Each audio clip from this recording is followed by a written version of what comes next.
السلام علیکم۔ ہم اپنا قرآن کا کلاس آج شروع کرتے ہیں۔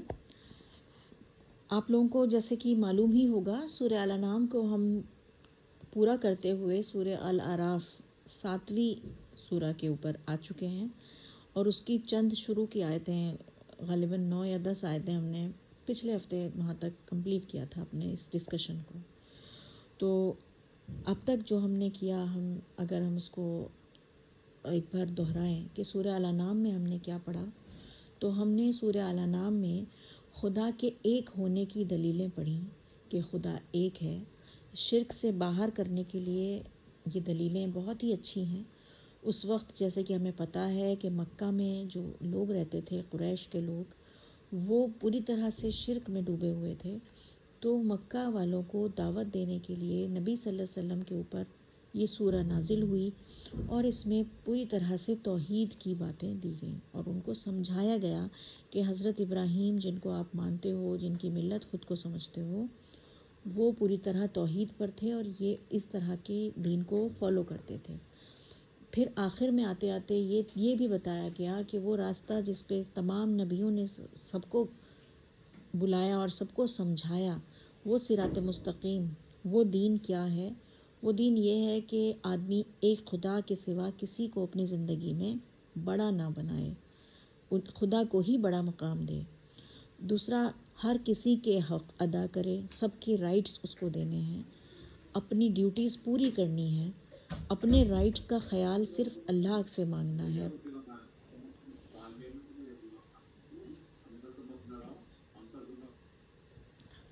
اپنے رائٹس کے لیے خدا کی طرف دیکھنا ہے، دوسروں کی طرف نہیں۔ دوسروں کے ساتھ اچھا اخلاق ہونا چاہیے، چاہے وہ آپ سے کمزور لوگ ہوں، چاہے وہ آپ سے طاقتور لوگ ہوں۔ آپ انصاف سے نہ ہٹیں، چاہے وہ آپ کے اپنے ہی دوست یا رشتہ دار ہوں، لیکن آپ انصاف کی بات کہیں۔ آپ کسی کا شوشن نہ کریں، کسی پہ ظلم نہ کریں، کتنا ہی کوئی کمزور ہو، کوئی یتیم ہو، غریب ہو، آپ کسی کے اوپر زیادتی نہ کریں۔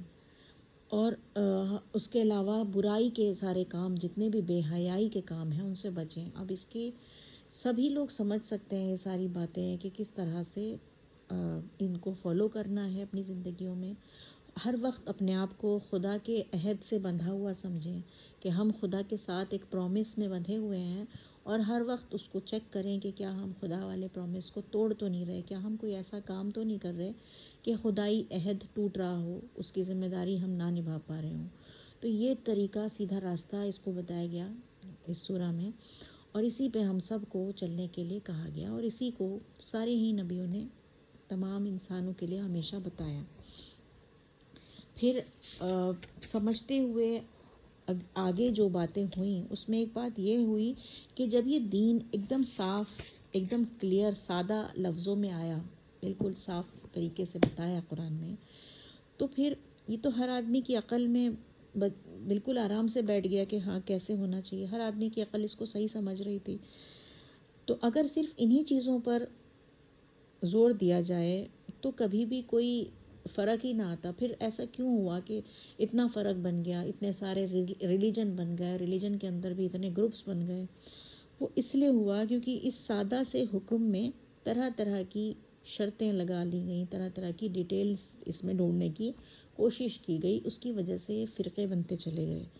جیسے کہ اگر توحید کی بات جیسے بتائی گئی کہ ایک اللہ کو مانو، تو اس میں لوگوں نے بہت ساری بحثیں شروع کر دیں۔ کوئی کہہ رہا ہے کہ توحید تو ہے، اللہ کو تو ہم ایک مانتے ہیں، لیکن ہمیں ایک ایسی ہستی کی ضرورت پڑتی ہے جو اللہ تک ہماری بات کو پہنچائے، تو ہم اس ہستی کو بھی تھوڑا سا امپورٹنس دیں تاکہ وہ ہماری بات کو اللہ تک پہنچائے۔ اور اسی طرح سے بزرگ پرستی شروع ہو گئی، اسی طرح سے پیر مزار والی باتیں بھی شروع ہو گئیں، تو اس سے بھی فرقے بننے لگے۔ پھر کوئی کہنے لگا، اس بات پہ بحث کرنے لگا کہ اللہ تعالیٰ کا جسم ہے یا نہیں ہے، اس بات پہ بحثیں ہوئیں، اس پہ فرقے بننے شروع ہو گئے۔ کوئی کہتا تھا کہ اللہ تعالیٰ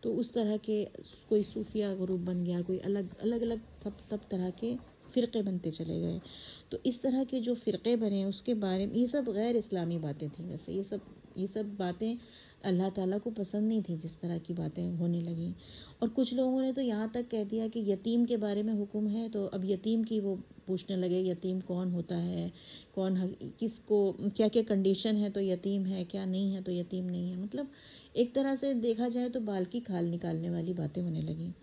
اور کچھ لوگوں نے یہ کہہ دیا کہ یہ سارے جو احکام ہیں ان پر تو تبھی فالو کر سکتے ہیں جب کہ اسلامک حکومت ہو، تو سب سے پہلے اسلامک حکومت نافذ کی جائے. تو سب نے اپنے اپنے نشانے بدلتے چلے گئے اور سب جو ہے صحیح راستے سے ہٹ گئے. جیسا کہ ہم نے پڑھا تھا، اللہ تعالیٰ نے کہا تھا یہ میرا سیدھا راستہ ہے اور اس کے دائیں اور بائیں نہ جہاں بھی تم بھٹکو گے تو تم بھٹکتے چلے جاؤ گے. وہی ہوا، سب ادھر ادھر چلے گئے الگ الگ راستوں میں اور بھٹک کے رہ گئے. ابھی ہم نے جو پچھلی بار پڑھی تھی باتیں، اس میں یہ بھی پڑھی تھی کہ ایک مسلمان کو کیا رویہ اپنانا ہے. ایک مسلمان کو توحید پر اس طرح سے جمنا ہے کہ وہ کہے کہ میں ایک اللہ کو مانتا ہوں، میری نماز، میرا قربانی، میرا جینا، میرا مرنا سب کچھ ایک اللہ کے لیے ہے اور میں سب سے پہلے فرما بردار بنوں. مطلب میں سب سے پہلے اس کو ماننے والا بنوں، نہ کہ میں اس کو دوسروں پر لاگو کرنے والا بنوں یا میں دوسروں کو اس سے جج کرنے والا بنوں. تو ہم دوسروں کو تو جج کرنے لگ جاتے ہیں لیکن خود اپنا احتساب نہیں کرتے، اپنا انٹروسپیکشن نہیں کرتے کہ ہم کتنا اس سیدھے راستے پر چل رہے ہیں. تو یہ بھی بہت ضروری تھا کہ اگر ہم صحیح دین ابراہیم پر چلنا چاہتے ہیں، ابراہیم علیہ السلام کی دین پر چلنا چاہتے ہیں جو کہ خود بہت ہی زیادہ توحید کو ماننے والے تھے، تو ہمیں اپنے آپ کو پوری طرح خدا کے آگے سرنڈر کر دینا ہے اور سب سے پہلے خود کو اس میں ڈالنا ہے. تب جا کے ہم دوسروں کے بارے میں کچھ کہنے کے لائق ہوتے ہیں.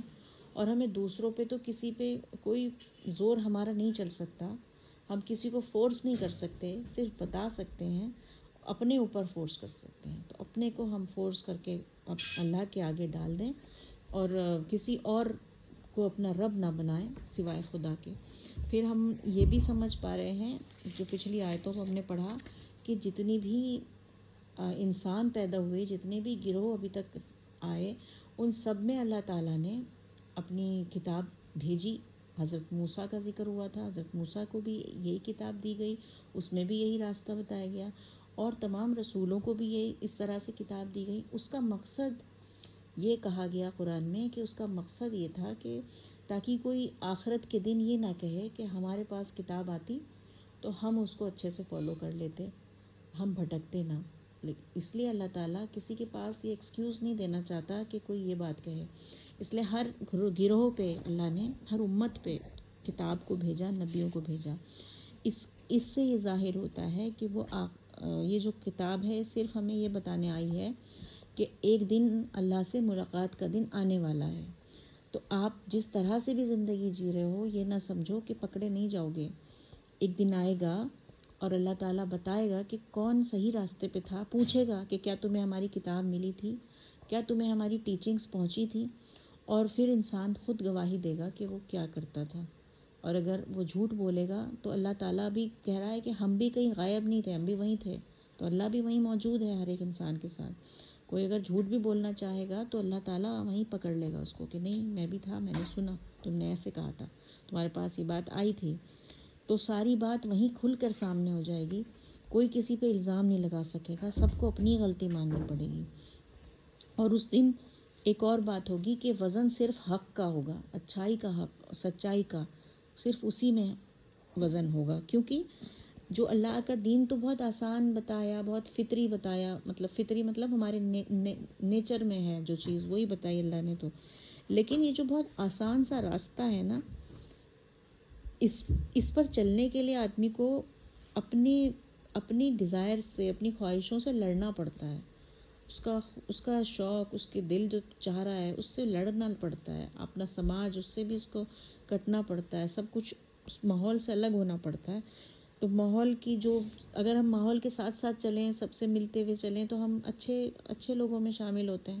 لیکن ہم اگر کٹ کے رہیں، اپنے آپ کو الگ کرنا چاہیں تو سب ہمیں الگ طریقے سے جج کرتے ہیں اور ہمیں شاید ہم سے کٹ جاتے ہیں سب لوگ. تو یعنی کہ بہت زیادہ اس راستے پہ چلنے کے لیے قربانی دینی پڑتی ہے انسان کو اور بہت صبر بھی کرنا پڑتا ہے اس پر جمنے کے لیے. تو اسی لیے اللہ کو پتہ ہے کہ یہ بہت مشکل امتحان ہے. اتنا سمپل لگ رہی ہیں یہ باتیں، اتنی سمپل نہیں ہیں، بہت مشکل ہوتا ہے ان پہ چلنا. تو اسی لیے اللہ نے کہا جو کوئی ایک نیکی کرے گا تو میں 10 بدلہ دوں گا اس کا. اور کئی آیتوں میں کئی جگہ پہ یہ بھی ہے 700 گنا تک بدلہ دوں گا. تو اللہ تعالیٰ اسی لیے بڑھا کر دے گا کہ تم نے اتنا کیا، تمہارے لیے یہ لو ابنڈنٹ انعام ہے، بھرپور انعام ہے. مگر غلطی ہونے پر صرف اسی غلطی کی سزا ملے گی. تو یہ اللہ تعالیٰ کا انصاف ہے. یہ اس بات سے اس دن کا اندازہ لگایا جا سکتا ہے کہ جب ہم اللہ کے سامنے کھڑے ہوں گے تو ہمیں کتنا رحمان اور رحیم خدا ملنے والا ہے. وہ ہمارا کس طرح سے انصاف کرنے والا ہے. کوئی انسان اس دن یہ نہیں کہہ پائے گا کہ میرے ساتھ ظلم ہوا. کوئی انسان اس دن یہ نہیں کہہ پائے گا کہ میں تو اچھا تھا مگر اللہ نے مجھے معاف نہیں کیا. ہر انسان کی کھل کے ہر چیز سامنے آ جائے گی. پوری کتاب ہر انسان کے سامنے ہوگی اور وہ انسان دیکھے گا کہ جیسے ہم مارک شیٹ دیکھتے ہیں، اپنی آنسر شیٹ دیکھتے ہیں اور اس میں دیکھتے ہیں کہ ایک کویشچن کیا تھا اس کا نمبر کٹ گیا، ایک کویشچن غلط تھا اس کے ایک کا نمبر کٹ گیا. مگر وہاں پہ کیا ہوگا، ایک کویشچن آپ نے غلط کیا اس کا تو آپ کا ایک ہی کٹا، لیکن جو آپ نے صحیح کیا اس میں آپ کو ملٹیپل ٹائمز ملے گا. مطلب اگر وہ 2 مارکس کا کویشچن ہے تو ہو سکتا ہے اس میں 20 نمبر مل جائیں. تو کتنا ہوپ ملتی ہے اس بات کو سوچ کر کہ کیسا ہے ہمارا وہ خدا، کہ وہ نہ صرف ہمارے لیے سارا انتظام کر رہا ہے بلکہ وہ اتنا زیادہ رحم والا، اتنا لینینٹ ہے کہ وہ ہمارے کو معاف کرنے کے لیے ہر وقت تیار ہے. تو کیسے اس سے محبت پیدا ہوتی ہے یہ بات سوچ کر کہ اس رحمان خدا کے سامنے ہم کھڑے ہوں اور معافی مانگیں تو وہ ضرور ہمیں معاف کر دے گا. یہ بات سوچ کر ہی بہت ہی زیادہ تھرل پیدا ہوتا ہے. تو اب ہم یہ سارا ریویژن کر کے اب ہم آگے کے چیپٹر کو شروع کرتے ہیں. سورہ الاعراف پہ ہم آ ہی چکے ہیں. اب جو سورہ الاعراف ہے وہ مینلی اس کو کہا جا رہا ہے کہ وہ جو مکہ میں پہلے تو توحید کی بات کو اچھے سے سمجھایا گیا سورہ الانعام میں. الاعراف میں جب وہ باتیں سمجھا لیں تو الاعراف میں ان کو وارن کیا گیا. وارن مطلب انہیں ڈرایا گیا کہ اگر تم یہ ساری باتیں نہیں مانو گے تو تمہارے لیے پنشمنٹ ہو سکتی ہے اللہ کی طرف سے. کیونکہ اس سے پہلے بھی جو نبی آئے اور ان کے جو امت تھی اگر انہوں نے نہیں مانا تھا تو ان کے اوپر عذاب آیا تھا. یہ ساری باتیں ان کو بتائی جائیں گی تاکہ کچھ لوگ جو ویسے نہیں سمجھ پا رہے وہ ڈر کے مارے سمجھ جائیں. 2 طرح کے لوگ ہوتے ہیں، کچھ لوگ تو سنتے ہیں بات کو، دلیل سمجھتے ہیں اور مان لیتے ہیں. اور کچھ لوگ جب دلیل کو بھی اگنور کرتے ہیں تو پھر اگر ان کو ہلکا سا ڈرایا جائے، انہیں ہلایا جائے کہ دیکھو یہ ضروری ہے، اس کو کرو گے نہیں تو پھر پھنس جاؤ گے، پکڑے جاؤ گے، تو پھر وہ تب اپنے آپ کو ماننے میں شامل کر لیتے ہیں، ماننے والوں میں. تو اس طرح سے اس کو ڈرانے کے لیے یہ ورسز اس میں ڈالی گئیں. تو ہم اب ورس نمبر 10 سے سورہ الاعراف کے ترجمہ میں پڑھ رہی ہوں، اس کو شروع کرتے ہیں. اعوذ باللہ من الشیطان الرجیم، بسم اللہ الرحمن الرحیم.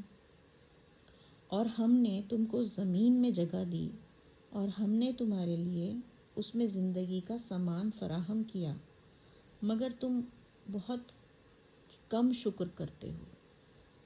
تو یہاں پہ ہم کون ہیں؟ اللہ تعالیٰ. اللہ تعالیٰ انسانوں سے فرما رہے ہیں کہ تمہیں زمین میں رہنے کے لیے ہم نے جگہ دی، مطلب تمہیں زمین میں بسایا اور سب زندگی کا سامان دیا. سب کچھ تو اللہ نے ہی دیا. یہاں پہ ہم اب ایک بال بھی اپنے آپ سے نہیں بنا سکتے ہیں.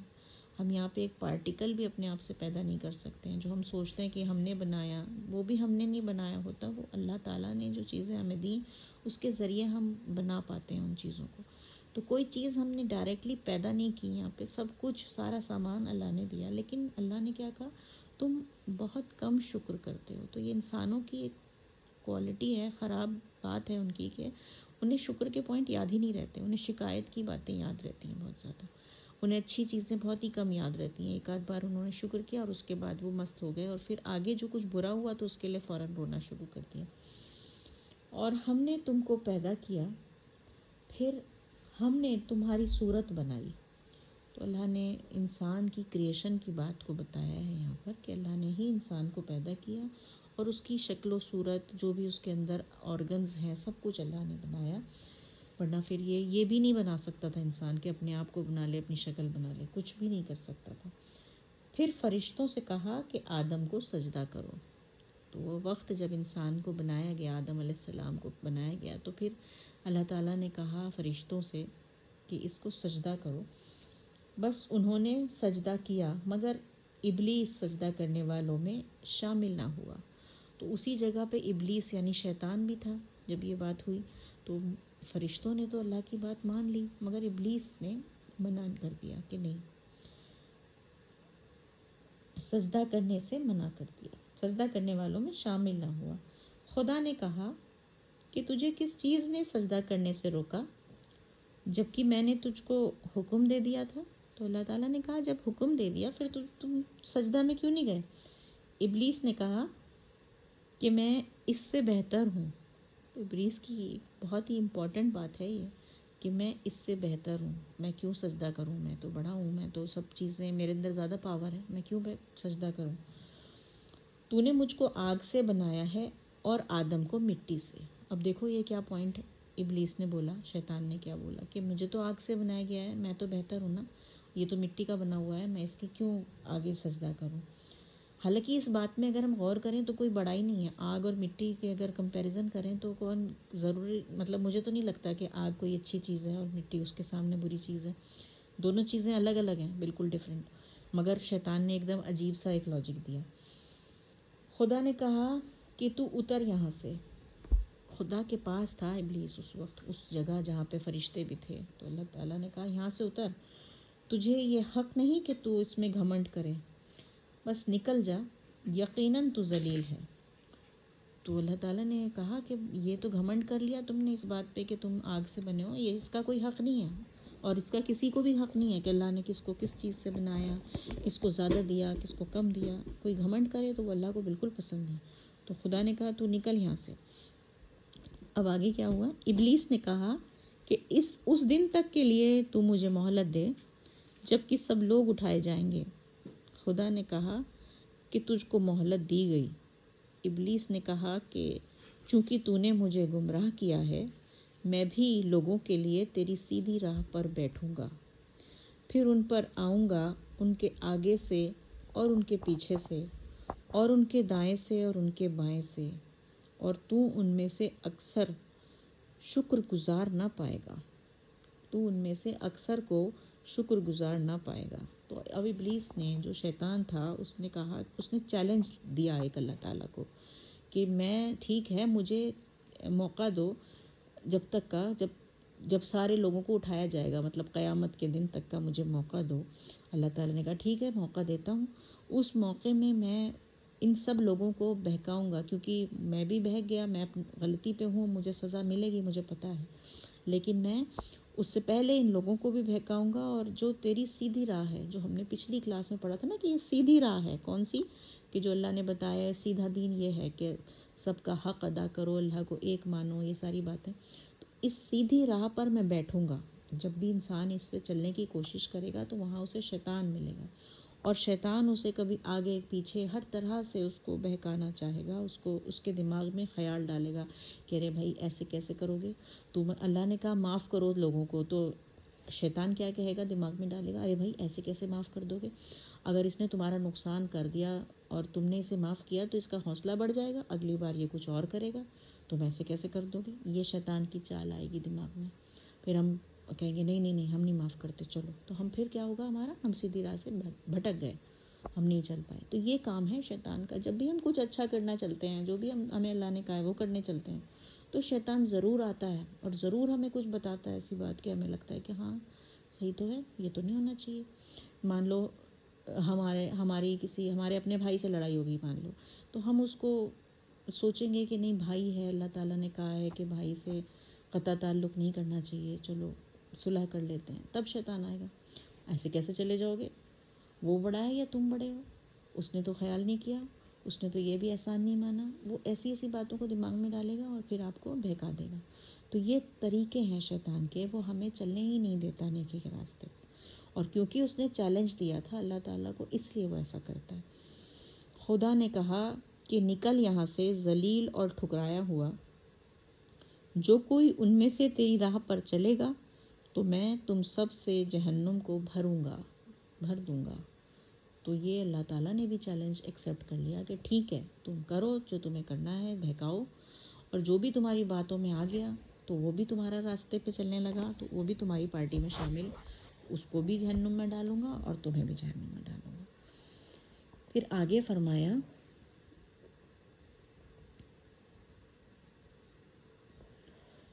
اور اے آدم، تم اور تمہاری بیوی جنت میں رہو اور کھاؤ جہاں سے چاہو، مگر اس درخت کے پاس نہ جانا ورنہ تم نقصان اٹھانے والوں میں ہو جاؤ گے۔ تو اب آدم علیہ السلام کو جب بنا دیا، ان کی بیوی جو تھیں ان کو اما ہوا جنت میں رکھا، شروع میں یہی ہوا، اور اللہ تعالیٰ نے کہا ٹھیک ہے اب تم یہاں پہ رہو اور یہاں پہ جہاں سے چاہو اس کو استعمال کرو، مگر ایک درخت ہے اس کے پاس نہیں جانا ورنہ تمہیں پریشانی ہو جائے گی، وہاں منع ہے، یہ کہا۔ پھر شیطان نے دونوں کو بہکایا تاکہ وہ کھول دے ان کی وہ شرم کی جگہیں جو ان سے چھپائی گئی تھیں۔ اس نے ان سے کہا کہ تمہارے رب نے تم کو اس درخت سے صرف اس لیے روکا ہے کہ کہیں تم دونوں فرشتہ نہ بن جاؤ یا تم کو ہمیشہ کی زندگی حاصل ہو جائے۔ تو اس نے ایسا بہکایا شیطان نے، اس نے کہا کہ دیکھو اللہ تعالیٰ اس لیے نہیں چاہتا تم درخت کے پاس جاؤ یا اس کا پھل کھاؤ کہ کہیں تم فرشتہ نہ بن جاؤ، تم ایسا نہ ہو کہ تم پہ موت ہی نہ آئے، ہمیشہ زندہ رہو، ایسی چیز اس پھل سے ایسا ہو جائے گا۔ ایسے بہکایا اس نے، اور اس نے قسم کھا کر کہا کہ میں تم دونوں کا خیر خواہ ہوں، اور اس نے یہ بھی کہا کہ میں تو تمہاری بھلائی چاہتا ہوں اس لیے بتا رہا ہوں۔ قسم کھا لی اس نے، مطلب جھوٹی قسم، اور ان کو بالکل یقین دلا دیا کہ تم اسے کھاؤ کوئی بات نہیں۔ بس مائل کر لیا ان کو فریب سے۔ پھر کیا ہوا، وہ بھٹک گئے، انہوں نے اس کی بات مان لی کیونکہ اس نے اتنا زیادہ کنونس کر کے اسے بات کی۔ شیطان کی جو فریب ہوتے ہیں، شیطان دھوکہ جب دیتا ہے ہمیں تو وہ اس طرح سے ہمیں سمجھاتا ہے کہ بہت آرام سے ہماری ہی دل کی بات لگتی ہے جب وہ بتاتا ہے، تو ہم اس کو بالکل ایسے سمجھتے ہیں ہاں بالکل ٹھیک تو ہے۔ تو ایسے ہی ان کے ساتھ ہوا حضرت آدم علیہ السلام کے ساتھ، بس مائل کر لیا ان کو فریب سے۔ پھر جب دونوں نے درخت کا پھل چکھا تو ان کی شرمگاہیں ان پر کھل گئیں۔ پھر جیسے انہوں نے پھل کھایا تو وہ ایک دم سے ان کو عجیب محسوس ہوا، وہ اپنے آپ کو باغ کے پتوں سے ڈھانکنے لگے، اور ان کے رب نے ان کو پکارا کہ کیا میں تمہیں اس درخت سے منع نہیں کیا تھا؟ کیا میں نے تمہیں اس درخت سے منع نہیں کیا تھا؟ اور یہ نہیں کہا تھا کہ شیطان تمہارا کھلا ہوا دشمن ہے؟ تو پھر اللہ تعالیٰ کو پتہ چل گیا کہ انہوں نے پھل کھا لیا ہے جب وہ اپنے آپ کو ڈھانک رہے تھے، کیونکہ اس سے پہلے ان کو ایک دم اللہ نے نیک بنا رکھا تھا، ان کے اندر کوئی بات ہی نہیں تھی کہ بھئی یہ عورت ہے یا میں مرد ہوں، کچھ ان کو پتہ ہی نہیں چل رہا تھا۔ لیکن جیسے ہی انہوں نے وہ پھل کھایا ان کے اندر وہ والی فیلنگ آ گئی کہ ارے کپڑے نہیں ہیں ہمارے پاس، وہ ایک دم اپنے آپ کو ڈھکنے لگے۔ تو خدا نے ان کو تبھی کے تبھی بتایا کہ تم نے کر لیا غلط کام، تم نے شیطان کی بات مان لی، میں نے تو تمہیں سمجھایا تھا کہ شیطان تمہارا کھلا ہوا دشمن ہے اور اس درخت کے پاس مت جانا۔ ایک دم سے جب یہ بات ہوئی تو آدم علیہ السلام سمجھ گئے کہ یہ تو بہت بڑی غلطی ہو گئی مجھ سے، تو انہوں نے کہا اے ہمارے رب، ہم نے اپنے جانوں پر ظلم کیا، اور اگر تو ہم کو معاف نہ کرے اور ہم پر رحم نہ کرے تو ہم گھاٹا اٹھانے والوں میں ہو جائیں گے۔ تو فوراً انہوں نے معافی مانگی، اللہ سے توبہ کری، اور اللہ کے سامنے ایک دم دعا کی۔ یہ دعا ان کی بہت مشہور ہے، کیا کہ اے ہمارے رب، ہم نے اپنی جانوں پر ظلم کیا، اگر تو ہم کو معاف نہ کرے اور ہم پر رحم نہ کرے تو ہم گھاٹا اٹھانے والوں میں سے ہو جائیں گے۔ تو یہ دعا اکثر پڑھتے ہیں لوگ جب کبھی بھی اللہ کی مدد چاہیے ہوتی ہے، کیونکہ اس دعا کے بعد اللہ نے ان کو معاف کر دیا تھا۔ تو اللہ نے کہا، خدا نے کہا اترو، تم ایک دوسرے کے دشمن ہوگے اور تمہارے لیے زمین میں ایک خاص مدت تک ٹھہرنا اور نفع اٹھانا ہے۔ خدا نے کہا اسی میں تم جیو گے اور اسی میں تم مرو گے اور اسی سے تم نکالے جاؤ گے۔ تو پھر اللہ تعالیٰ نے ان سے کہا کہ ٹھیک ہے، اب تمہیں ایک اور موقع دیا جاتا ہے، اب تم یہاں سے جاؤ، زمین پر رہو گے اب تم، اور وہاں پہ ایک مدت تک تمہیں ٹھہرنا ہے، اسی میں جینا ہے، اسی میں مرنا ہے، اور تم ایک دوسرے کے دشمن ہوگے۔ مطلب آدمی اور شیطان دونوں کو زمین پر بھیج دیا گیا اور دونوں کو ایک دوسرے کا دشمن بنا کے بھیجا، مطلب دونوں ایک دوسرے کے دشمن کی حیثیت سے ہیں۔ شیطان جو ہے وہ ہمیشہ انسان کو بہکاتا ہی رہے گا، اور وہاں پر اگر انسان اپنے آپ کو بچا کے رکھے گا شیطان سے تو پھر وہ واپس سے جنت میں جانے کے قابل ہو جائے گا۔ تو یہ موقع اللہ تعالیٰ نے دیا حضرت آدم کو اور ان کی اولاد کو اس دعا کے بعد جو دعا انہوں نے مانگی تھی، ورنہ تو وہیں پر ہی ختم مطلب اللہ تعالیٰ یہ کر سکتے تھے کہ آدم علیہ السلام اور اس کی اولاد کو وہیں کے وہیں جہنم میں ڈال دیتے، کیونکہ انہوں نے تبھی اللہ کا کہنا نہیں مانا تھا اور وہ بھٹک گئے تھے۔ تو یہ جو دعا ہے، ربنا ظلمنا انفسنا ان لم تغفر لنا وترحمنا لنکونن من الخاسرین، یہ بہت ہی امپورٹنٹ دعا مانی جاتی ہے اسی لیے، اور اس کو ہم اپنی زبان میں بھی کہہ سکتے ہیں اللہ تعالیٰ سے کہ اللہ ہم نے اپنی جانوں پر ظلم کیا، یعنی کہ ہم نے گناہ کیا ہے، اگر تو ہمیں معاف نہیں کرے گا، ہم پہ رحم نہیں کرے گا، تو ہم ضرور ہمیں گھاٹا ہونے والا ہے، ہم نقصان میں پڑنے والے ہیں۔ تو یہ ہماری آج کی ورسز ہیں، اس کو ہم یہیں تک آج ختم کرتے ہیں۔ ہم نے اس کو ورس نمبر 25 تک کرا ہے۔ اس میں جو امپورٹنٹ پوائنٹس جو اپنے لیے سمجھ میں بہت زیادہ امپورٹنٹ یہ ویسے پارٹ ہے قرآن کا، جہاں پہ حضرت آدم کا کریشن بتایا گیا کہ جب وہ بنائے گئے اس وقت کیا کیا ہوا، شیطان کے اندر کیا گھمنڈ تھا یہ بتایا گیا۔ اب ان سب چیزوں سے ہمیں اپنے لیے کیا سیکھ ملتی ہے، تھوڑا سا اس کے بارے میں سوچ لیں۔ پہلی چیز تو یہ ملتی ہے کہ اللہ تعالیٰ نے شروع میں بتایا کہ انسان بہت کم شکر ادا کرتا ہے، تو اس پر ہمیں سوچنا ہے کہ ہم اگر اپنے آس پاس چاروں طرف دیکھیں تو ہمارا دھیان جو ہے وہ ان چیزوں پہ رہتا ہے جو ہمیں نہیں ملی۔ اگر ہمیں 90 چیزیں ملی ہیں اور 10 چیز نہیں ملی تو ہم ان 90 چیزوں کے بارے میں نہیں سوچتے، نہیں شکر کرتے، اور صرف ان 10 چیزوں کے بارے میں سوچتے رہتے ہیں، اوور تھنکنگ کرتے رہتے ہیں اور ٹینشن لیتے رہتے ہیں جو ہمیں نہیں ملی ہیں۔ تو یہ چیز اللہ تعالیٰ کو بالکل پسند نہیں ہے۔ تو ہمیں اس عادت کو بدلنا ہے، اپنے آپ کو ان پازیٹیو چیزوں کے اوپر فوکس رکھنا ہے جس سے کہ ہم شکر کرتے رہیں، بار بار شکر کرتے رہیں۔ پھر دوسری بات ہم نے جو پڑھی تھی کہ شیطان کا یہ کہنا تھا کہ میں اس سے بہتر ہوں، تو یہ جو نفسیات ہے کہ میں بہتر ہوں، میں بیٹر ہوں، میں بڑا ہوں، یہ جو نفسیات ہے، ایروگینس والی بات ہے، یہ شیطانی نفسیات ہے، اس سے ہمیں اپنے آپ کو بچانا ہے۔ تو کبھی بھی کسی کے آگے جھکنے کے لیے اگر ہمیں لگے کہ ہم کیسے اپنی بات، اپنی غلطی مانیں، ہم تو اس سے بڑے ہیں، تو یہ ایگو ہمیں کبھی بھی آڑے نہیں آنی چاہیے، یہ شیطانی بات ہوتی ہے۔ تو ہمیں اس طرح کی جو چیز سے بچنا ہے۔ اگر ہمیں شیطان کو فالو کرنا ہے تو الگ بات ہے، شیطان کو تو کوئی بھی فالو نہیں کرنا چاہے گا نا، ورنہ تو وہ جہنمی ہو جائے گا۔ تو اس لیے اگر اپنے شیطان سے بچ کے رہنا ہے تو اپنی ایگو کو، اپنے تکبر کو، اپنے گھمنڈ کو چھوڑ کے رکھنا ہے۔ پھر جو اور بات سمجھ میں آئی وہ یہ مجھے لگا کہ حضرت آدم جو تھے وہ تو پیغمبر بھی ہیں، جیسے ہم آگے پڑھیں گے، پیغمبر بھی بنا دیا تھا انہیں اللہ تعالیٰ نے، ان کو پہلے انسان تھے وہ، ان کو اللہ نے جو بات کہی وہ ایک دم ہی اس بات کو مان نہیں پائے اور ان سے غلطی ہو گئی۔ تو مجھے ایسا لگتا ہے کہ انسان کا نیچر ہی ہے غلطی کرنا، انسان بہت کمزور ہے، وہ بہت جلدی شیطان کے بہکاوے میں آتا ہے۔ تو ہم نے دیکھا یہ کہ پہلے انسان نے ایک دم غلطی کر دی، بہت بڑی بات ہے یہ۔ تو یعنی غلطی تو ہم سب کریں گے، غلطی نہیں کریں گے تو ہم انسان نہیں ہیں، لیکن جو بات انہوں نے کی، حضرت آدم نے جو بات کی وہ امپورٹنٹ ہے۔ کیا بات کی انہوں نے یہ نہیں کہا اللہ تعالیٰ سے، جب اللہ نے انہیں ڈانٹا تو انہوں نے یہ نہیں کہا کہ اللہ میں کیا کروں، مجھے تو شیطان نے بہکا دیا تھا، یہ تو ہمارا دشمن ہے، یہ تو ہمیں چاہتا نہیں کہ ہم یہاں رہے ہیں، ایسا نہیں کہا۔ انہوں نے کہا کہ میں بہکا، مجھ پہ غلطی ہوئی، میں نے گناہ کیا، اس نے بہکایا تو میں بہکا کیوں، انہوں نے اپنی بات مانی نا۔ یہ بات ہے امپورٹنٹ کہ انسان غلطی مانے تو اللہ معاف کرے گا۔ اگر انسان ہر جگہ ہم یہی کرتے ہیں نا، اپنی غلطی نہیں ماننا چاہتے، سوچتے ہیں ہماری ایگو ہرٹ ہو جائے گی، وہی شیطان والی بات۔ ہم اگر انسان، تبھی وہ اچھا انسان ہے، غلطی تو کر لے گا کوئی بات نہیں، لیکن وہ اپنی غلطی کو مان کے اس کی معافی مانگ لے گا۔ تو بار بار ہم سے ہوگی غلطیاں، ہم انسان ہی ہیں، لیکن ہمیں ہمیشہ ان کو ماننا ہے اور توبہ کرنی ہے اللہ تعالیٰ سے۔ تو مجھے تو یہی باتیں ابھی تک جو ہم نے پڑھا اس سے اپنے لیے سمجھ آئیں۔ ایک دفعہ میں چاہتی ہوں کہ اس کا پورا ترجمہ دوبارہ سے پڑھ کے اور پھر اس کو ختم کر دیں۔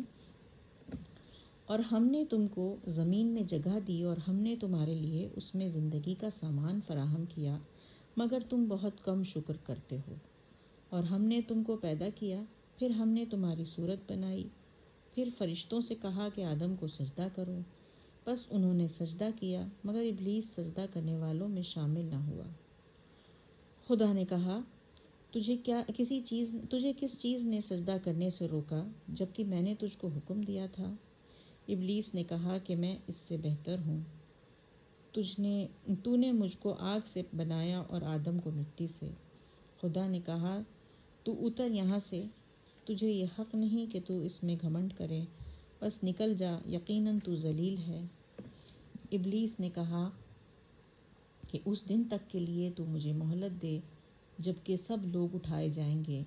خدا نے کہا کہ تجھ کو مہلت دی گئی۔ ابلیس نے کہا کہ چونکہ تو نے مجھے گمراہ کیا ہے، میں بھی لوگوں کے لیے تیری سیدھی راہ پر بیٹھوں گا، پھر ان پر آؤں گا، ان کے آگے اور ان کے پیچھے سے اور ان کے دائیں اور ان کے بائیں سے، اور تو ان میں سے اکثر کو شکر گزار نہ پائے گا۔ خدا نے کہا کہ نکل یہاں سے، ذلیل اور ٹھکرایا ہوا، جو کوئی ان میں سے تیری راہ پر چلے گا تو میں تم سب سے جہنم کو بھر دوں گا۔ اور اے آدم، تم اور تمہاری بیوی جنت میں رہو، کھاؤ جہاں سے چاہو، مگر اس کے درخت کے پاس نہ جانا، ورنہ تم نقصان اٹھانے والوں میں سے ہو جاؤ گے۔ پھر شیطان نے دونوں کو بہکایا تاکہ وہ کھول دے ان کی وہ شرم کی جگہیں جو ان سے چھپائی گئی تھیں۔ اس نے ان سے کہا کہ تمہارے رب نے تم کو اس درخت سے صرف اس لیے روکا ہے کہ کہیں تم دونوں فرشتہ نہ بن جاؤ یا تم کو ہمیشہ کی زندگی حاصل ہو جائے۔ اور اس نے قسم کھا کر کہا کہ میں تم دونوں کا خیر خواہ ہوں۔ بس مائل کر لیا ان کو فریب سے۔ پھر جب دونوں نے درخت کا پھل چکھا تو ان کی شرمگاہیں ان پر کھل گئیں اور وہ اپنے کو باغ کے پتوں سے ڈھکنے لگے، اور ان کے رب نے ان کو پکارا کہ کیا میں نے تمہیں اس درخت سے منع نہیں کیا تھا، اور یہ نہیں کہا تھا کہ وہ شیطان تمہارا کھلا ہوا دشمن ہے؟ انہوں نے کہا اے ہمارے رب، ہم نے اپنی جانوں پر ظلم کیا، اور اگر تو ہم کو معاف نہ کرے تو ہم پر رحم نہ کرے تو ہم گھاٹا اٹھانے والوں میں ہو جائیں گے۔ خدا نے کہا اترو، تم ایک دوسرے کے دشمن ہوں گے، اور تمہارے لیے زمین میں ایک خاص مدت تک ٹھہرنا اور نفع اٹھانا ہے۔ خدا نے کہا اس میں تم جیو گے اور اسی میں تم مرو گے اور اسی سے تم نکالے جاؤ گے۔ تو یہ ہماری آج کی ورسز تھیں، کافی لمبی ورس تھیں، لیکن ہم اس کو اب کر چکے ہیں اور میرے خیال سے اس میں کلیئرٹی آ گئی ہے۔ اب اگلی بار ان کو انشاءاللہ آگے کا سفر اس کا جاری رکھیں گے۔ دعا سے اس کو کلوز کرتے ہیں۔ الحمدللہ رب العالمین الرحمن الرحیم مالک یوم الدین ایاک نعبد و ایاک نستعین اہدنا الصراط المستقیم صراط الذین انعمت علیہم غیر المغضوب علیہم ولا الضالین آمین۔ یا اللہ تو نے ہمیں صراط مستقیم دکھا دیا، یا اللہ تو نے کھول کھول کے سب کچھ بتا دیا، اب تو ہمیں اس پر چلنے کی توفیق دے، اس پر جمے رہنے کی توفیق دے۔ جو شیطان کے وسوسے ہمیں دائیں بائیں ہمارے آگے پیچھے سے آتے ہیں ان کو پہچاننے کی توفیق دے۔ یا اللہ ہم سے بھی گناہ ہوں گے، ہم سے بھی غلطیاں ہوں گی، یہ ہم جان گئے، ہم کمزور ہیں، لیکن ہمیں یہ بھی پتہ چل گیا ہے کہ تو ہمیں ہمیشہ معاف کرنے کو تیار ہے۔ ہم اپنی غلطیوں کو بار بار مانیں اور بار بار تیرے سے توبہ کریں تو بھی تو ہمیں معاف کر دے گا۔ یا اللہ اگر تو ہمیں معاف نہ کرے اور ہم پہ رحم نہ کرے تو ہمارا کوئی کچھ نہیں کر سکتا، کوئی مدد نہیں کر سکتا۔ یا اللہ ہم پوری طرح گناہ میں ڈوبے ہوئے ہیں، ہم پوری طرح جہنمی ہیں۔ اگر تو ہمیں اپنی رحمت سے نہ معاف کر دے تو ہم کسی طرح سے بھی کامیاب نہیں ہو سکتے۔ یا اللہ تو ہمیں اپنے بندوں میں شامل کر لے۔ یا اللہ تو ہمارے گناہوں کو معاف کر دے۔ اللہ اس میٹنگ کو قبول فرما لے، ہمارے ذہنوں کو کھول، ہم آج اس کلاس سے کچھ سیکھ کر اٹھیں، اپنے عمل کو بدل سکیں۔ ربنا آتنا فی الدنیا حسنہ وفی الآخرۃ حسنہ وقنا عذاب النار۔ آمین۔ جزاک اللہ۔ اللہ تعالیٰ آپ لوگوں کو اس شرکت کو قبول فرمائے۔